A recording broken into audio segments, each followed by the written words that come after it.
ನೋಡ್ತಾ ಇದೀವಿ ಅಂದ್ರೆ ಈಗ ಅವ್ರು ಹೇಳಿದ್ರು ಒಂದು ಮಾತು ಅಂದ್ರೆ ಉಪಜಾತಿಗಳು ಹೊಸದಾಗಿ ಹೇಗೆ ಸೃಷ್ಟಿಯಾಗ್ತಾ ಇದೆ. ಹಾಗಾದ್ರೆ ನೋಡಿ, ಈ ಹಿಂದಿನಿಂದಲೂ ಕೂಡ ಅವರವರ ಕಾಯಕದ ಅನುಸಾರವಾಗಿ ಒಂದಷ್ಟು ಜಾತಿಗಳು ನಡೆದುಕೊಂಡು ಬಂದಿದೆ, ಅದರ ಪ್ರಕಾರನೇ ನಡೆದುಕೊಂಡು ಹೋಗ್ತಾ ಇದೆ ಕೂಡ. ಒಂದಷ್ಟು ಧರ್ಮವನ್ನೇ ಬದಲಾಯಿಸ್ಕೊಂಡವರಿದ್ದಾರೆ, ಅಥವಾ ಬೇರೆ ಬೇರೆ ಧರ್ಮಕ್ಕೆ ಸೇರ್ಕೊಂಡಂಥವ್ರಿದ್ದಾರೆ, ಅಥವಾ ಕ್ರಿಶ್ಚಿಯನ್ ಆಗಿ ಬದಲಾದಂಥವ್ರಿದ್ದಾರೆ. ಅವರು ಈಗ ಬಂದ್ಬಿಟ್ಟು ಕ್ರಿಶ್ಚಿಯನ್ ನಾನು ಇದು ಅಲ್ಲೂ ಬಟ್ ಧರ್ಮನೇ ಬದಲಾದ ಮೇಲೆ ಜಾತಿ ಯಾವ ರೀತಿ ಲೆಕ್ಕಕ್ಕೆ ಬರುತ್ತಾ ಅನ್ನೋದು ಒಂದು ಪ್ರಶ್ನೆ. ಏನು ಹೇಳ್ತೀರಿ ಇದಕ್ಕೆ? ಇದು ಯಾವ ಥರ ವಿಶ್ಲೇಷಣೆ ಹಾಗಾದ್ರೆ? ಈಗ ನೋಡಿ, ಜಾತಿ ಜನಗಣತಿ ಆಗಬಾರ್ದು ಅಂತ ಯಾರ ವಿರೋಧ ಇಲ್ಲ, ಆದರೆ ತರಾತುರಿಯಲ್ಲಿ ಜಾತಿ ಗಣತಿ ಮಾಡ್ತಾ ಇದ್ದಾರೆ ಅನ್ನೋ ಒಂದು ವಿರೋಧ ಮತ್ತು ತೀವ್ರವಾದಂಥ ಒಂದು ಗೊಂದಲ ಸೃಷ್ಟಿಯಾಗಿದೆ. ಜಾತಿ ಗಣತಿ ಮಾಡಬೇಕು ಅಂತ ಹೇಳಿ ಈಗಾಗಲೇ ಬೇರೆ ರಾಜ್ಯದಲ್ಲೂ ಕೂಡ ಮಾಡಿದ್ದಾರೆ. ಇಲ್ಲಿ 12 ಆಯೋಗಗಳಾಗಿದ್ದಾವೆ ರಾಜ್ಯದಲ್ಲಿ. 12 ಆಯೋಗಗಳು ಜಾತಿ ಗಣತಿ ಆಗಿದೆ. ಕಾಂತರಾಜ್ ವರದಿ ಅಥವಾ ಜಯಪ್ರಕಾಶ್ ಹೆಗಡೆ ಆಯೋಗದ ವರದಿಯನ್ನು ಜಾರಿ ಮಾಡಬೇಕಾಯಿತು. ರಾಜಕೀಯ ಒತ್ತಡದಿಂದ ಇವರೋಗಿ ರಾಹುಲ್ ಗಾಂಧಿ ಹೇಳಿರೋದಕ್ಕೋಸ್ಕರ ಅದನ್ನು ಕೈ ಬಿಟ್ಬಿಟ್ಟು ತಿರ್ಗ ತರಾತುರಿಯಲ್ಲಿ ಇವರು ಮಾಡೋದ್ರ ಜೊತೆಗೆ 46 ಕ್ರಿಶ್ಚಿಯನ್ ಜಾತಿಗೆ 46 ಜಾತಿಗಳನ್ನು ಸೇರ್ಪಡೆ ಮಾಡಿದ್ದಾರೆ. ವಲಯ ಕ್ರಿಸ್ತ, ಮಾದಿ ಕ್ರಿಸ್ತ, ಮಾಂಗ್ ಕ್ರಿಸ್ತ, ಬುಡುಗ ಜಂಗಮ ಕ್ರಿಸ್ತ, ವಕಲಿ ಕ್ರೈಸ್ತ, ಈ ತರ ಅನೇಕ ಗೊಂದಲ ಇದು.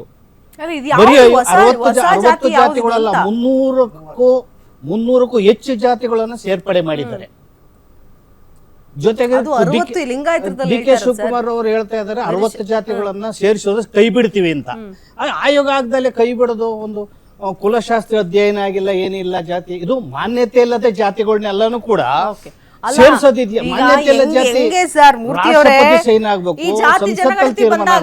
ಇಷ್ಟೆಲ್ಲ ಈ ಡೀಟೇಲ್ಸ್ ನೋಡ್ಬಿಟ್ಟು ನಮ್ ಜಾತಿ ಯಾವ್ದು ಅಂತಾನೆ ಮರ್ತೋಗ್ಬಿಡ್ತಾರೆ ಅನ್ಸುತ್ತೆ ಜನ.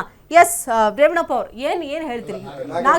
ನಾಗೇಂದ್ರ ಅವ್ರು ಏನ್ ಹೇಳ್ತೀರಿ? ಈಗ ನೋಡಿ, ಒಂದ್ ಕಡೆ ನಾವು ರಾಜ್ಯ ಸಚಿವ ಸಂಪುಟ ಸಭೆಯಲ್ಲಿ ಏನೇನೆಲ್ಲ ಆಕ್ರೋಶ ಆಗ್ತಾ ಇದೆ, ವ್ಯಕ್ತವಾಗ್ತಾ ಇದೆ ಅಂದ್ರೆ ಅವರಲ್ಲೇ ಒಮ್ಮತ ಇಲ್ಲ, ಒಕ್ಕೂರಿನ ಅಭಿಪ್ರಾಯ ಇಲ್ಲ. ಈ 150 ಜಾತಿಗಳನ್ನ ತಗೊಂಡು ಬಂದ್ರೆ ಯಾರು ಯಾವುದಕ್ಕೆ ಇಲ್ಲಿ ನಮ್ದು ಸೆಲೆಕ್ಟ್ ಮಾಡಬೇಕಿದ್ರೆ ಓಟ್ ಹಾಕದಂಗೆ ಆಯ್ತಿದ್ದು. ಮೇಡಮ್ ನೋಡಿ, ಕಾಂಗ್ರೆಸ್ ಸರ್ಕಾರ ಬಂದಾಗೆಲ್ಲ ಡೈವರ್ಷನ್ ಪಾಲಿಟಿಕ್ಸ್ ಅಂದ್ರೆ ಇದನ್ನು ಎದ್ದು ಕಾಣಿಸ್ತಾ ಇದೆ. ಇವತ್ತು ಸರ್ಕಾರ ಬಂದು 3 ವರ್ಷ ಆಗ್ತಾ ಬರ್ತಾ ಇದೆ. ಆದ್ರೆ ಕೂಡ ಇವತ್ತವರೆಗೂ ಸರ್ಕಾರಲ್ಲಿ ಒಂದು ಸಮೃದ್ಧಿಯಾಗಿ ರಾಜ್ಯ ಜನಕ್ಕೆ ಯಾವುದೇ ಒಮ್ಮತವಾಗಿ ಒಂದು ಸರ್ಕಾರ ನಡೀತಾ ಇಲ್ಲ.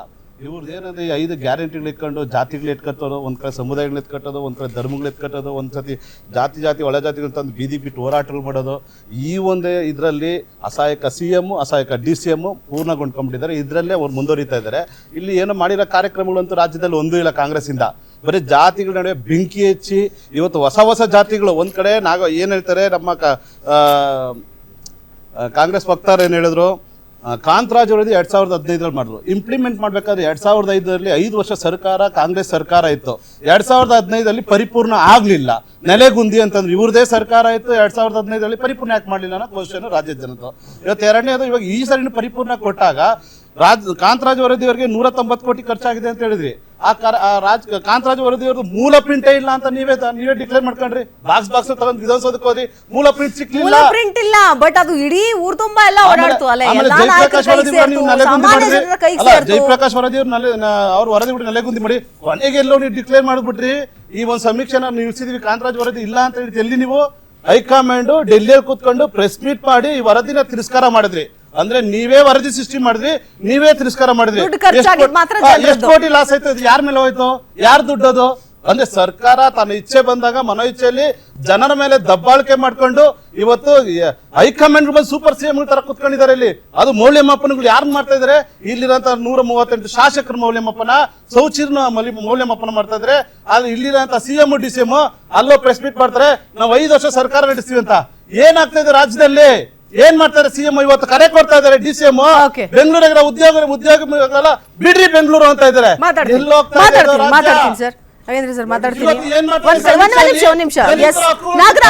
ನಾಗರಾಜ್ ಗೌರಿ ಅವರು ಜಾಯಿನ್ ಆಗಿದ್ದಾರೆ. ವೀರಶೈವ ಲಿಂಗಾಯತ ಮಹಾಸಭಾ, ಅಖಿಲ ಭಾರತ ವೀರಶೈವ ಲಿಂಗಾಯತ ಮಹಾಸಭಾ ಕಾರ್ಯಕಾರಿಣಿ ಸದಸ್ಯರು ನಾಗರಾಜ್ ಗೌರಿ ಅವರೇ. ಈಗ ನೀವು ಹೇಳ್ತಾ ಇದ್ದೀರಿ ನಮ್ದು ಸಪರೇಟ್ ಆಗಿ ಧರ್ಮ ಆಗಬೇಕು, ಆ ಒಂದು ಲಿಸ್ಟ್ ಲಿಂಗಾಯತ ಅನ್ನೋದೇ ಒಂದು ಸಪರೇಟ್ ಆಗಿ ಕೆಟಗರಿ ಬರಬೇಕು, ನಾವು ಅದರಲ್ಲಿ ಉಪಜಾತಿಗಳನ್ನು ಮೆನ್ಷನ್ ಮಾಡ್ತೀವಿ ಅಂತ. ಈಗ ನಿಮ್ಮಲ್ಲೂ ಕೂಡ ಒಂದು ಒಗ್ಗಟ್ಟಿಲ್ಲ, ಎಲ್ಲ ನಾಯಕರು ಒಪ್ಪಿಕೊಳ್ತಾ ಇಲ್ಲ. ಎಲ್ಲ ಪಕ್ಷದಲ್ಲೂ ಕೂಡ ಇದ್ದಾರೆ ನಾಯಕರು, ಲಿಂಗಾಯತ ನಾಯಕರು, ಬೇರೆ ಬೇರೆ ಇದಕ್ಕೆ ಸೇರಿದಂಥವ್ರು. ಈಗ ನಿಮಗಿರುವಂತಹ ಹಾಗಾದ್ರೆ ಅಡೆತಡೆ ಹೆಂಗೆ? ಎಂ ಬಿ ಪಾಟೀಲ್ ಅವರು ಅಂತ ಹೇಳ್ತಾರೆ, ಇನ್ನೊಬ್ರು ಅಂತ ಹೇಳ್ತಾರೆ, ಹೆಂಗಾದ್ರೆ ಅಂತ. ನೋಡಿ ಮೇಡಮ್, ಈಗ ಈ ಹೋರಾಟ ಏನು ಸ್ವತಂತ್ರ ವೀರಶೈವ ಲಿಂಗಾಯತ ಧರ್ಮ ಬೇಕು ಅಂತಂದು ಹೋರಾಟ ಇರೋದು ಏನು ಹೊಸದಲ್ಲ. ಈ ಹೋರಾಟ ಇರೋದು ಸ್ವತಂತ್ರ ಪೂರ್ವಕ್ಕಿಂತ ಮುಂಚೆಯಿಂದನೂ ಇದು ಹೋರಾಟ ಇರೋದು. ನಮ್ಗೆ ಈಗ ನಮ್ಮ ಅನೇಕ ಗುರುಗಳು, ನಮ್ಮ ಸಮಾಜದ ಗುರುಗಳು ಎಲ್ಲರೂ ನಂತರ ಒಬ್ಬ ಸ್ವಲ್ಪ ಜನ ಸಮಾಜ ಕಟ್ಟೋಗೋಸ್ಕರ ಲಿಂಗಾಯತ ಧರ್ಮ ಬೇಕಂದ್ರು, ಸ್ವಲ್ಪ ಜನ ವೀರಶೈವ ಲಿಂಗಾಯತ ಬೇಕಂದ್ರು. ಅದು ಸಮಾಜ ಕಟ್ಟೋಕ್ ಪ್ರಯತ್ನ ಮಾಡ್ತಾ ಇರೋದು. ನಮ್ಗೆ ಸಮಸ್ಯೆ ಬಂದಿರೋದಂದ್ರೆ, ಆಯ್ತು ಈ ಹಿಂದ್ಗಡೆ ಯಾವ್ದೇ ನೋಡಿದ್ರು ಈಗೇನು ಹೊಸದಾಗಿ ಹೇಳ್ತಾ ಇದಾರೆ ಇವರು, ಹಿಂದೂ ಅಂತ ಬರ್ಸಿ ಅದು ಬರ್ಸಿ, ಇದೆಲ್ಲ ಇರೋದು ಮುಂಚಿಂದನೇ ಇರೋದು. ಇದು ಯಾವ್ದು ಹೊಸದಲ್ಲ. ಇದು ಲಿಂಗಾಯತ ಧರ್ಮನೂ ಹೋರಾಟ ಮುಂಚಿಂದ ಇರೋದು, ವೀರಶೈವ ಲಿಂಗಾಯತ ಧರ್ಮ ಬೇಕಂತ ಹೋರಾಟ ಇರೋದು ಸ್ವಾತಂತ್ರ್ಯಕ್ಕೆ ಸಿಗೋಕ್ಕಿಂತ ಮುಂಚೆ ಇದ್ದೆ. ಜೊತೆಗೆ ಹಿಂದೂ ಅಂತ ಇರೋದು ಎಲ್ರಿಗೂ ಗೊತ್ತು, ಎಲ್ಲರ ಸರ್ಟಿಫಿಕೇಟ್ ಇರೋದು ಏನಂತ ಗೊತ್ತು. ಆದ್ರೆ ಈಗೇನಿದೆ, ಈಗ ಸಮಾಜ ಎಚ್ಚೆತ್ಕೊಂಡಿದೆ.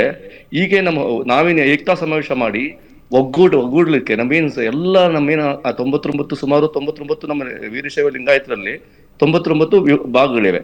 ಎಲ್ಲ ಪಂಚಮಸಾಲಿ ಅಂತಿದೆ, ಗಾಣಿಗ ಅಂತಿದೆ, ನಮ್ದು ಎಲ್ಲ ಸಾದ್ರ ಅಂತಿದೆ, ಬಣಿಜಿಗ ಅಂತಿದೆ.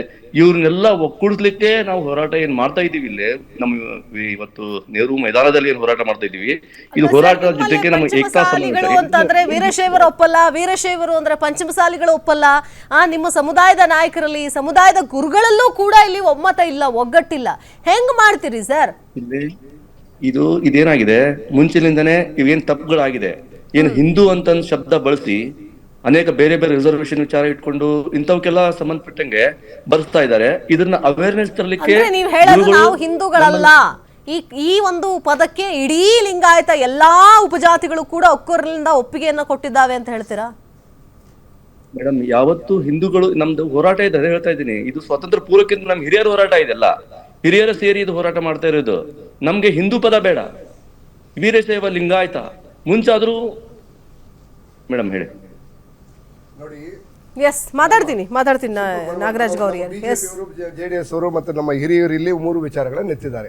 ಮೊದಲನೇದಾಗಿ ಉಪಜಾತಿಗಳನ್ನ ಸೃಷ್ಟಿ ಮಾಡಿದ್ದಾರೆ ಅಂತ ಒಂದು ವಿಚಾರವನ್ನ ಇವರು ಬಿಜೆಪಿ ಅವರು, ನಮ್ಮ ಜೆಡಿಎಸ್ ಅವರು ಒಂದ್ ನಿಮಿಷ ಕೇಳಿಸ್ಕೊಳ್ಳಿ. ಉಪಜಾತಿಯನ್ನ ಸೃಷ್ಟಿ ಮಾಡೋದು ನಾವಲ್ಲ, ನೀವಲ್ಲ.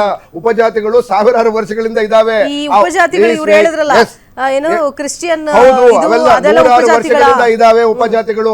ಆ ಉಪಜಾತಿಗಳು ಹೊರಗಡೆ ಯಾಕೆ ಬಂದಿದ್ದು ಅಂತ ಹೇಳಿದ್ರೆ 2019ರಲ್ಲಿ ಬಿಜೆಪಿಯವರು ಆಯೋಗವನ್ನ ರಚನೆ ಮಾಡಿದ್ರು. ಆಯೋಗವನ್ನ ಯಾರು, ನಮ್ಮ ಜಯಪ್ರಕಾಶ್ ಹೆಗ್ಡೆ ಅವರ ನೇತೃತ್ವದಲ್ಲಿ ಬಂದಂತ ವರದಿಯನ್ನು ಏನ್ ರಿಲೀಸ್ ಮಾಡಿದ್ರು, ಆ ವರದಿಯಲ್ಲಿ ಬಂದಿರತಕ್ಕಂತ ಮಾಹಿತಿಯನ್ನು ಆಧರಿಸಿ ನಾವು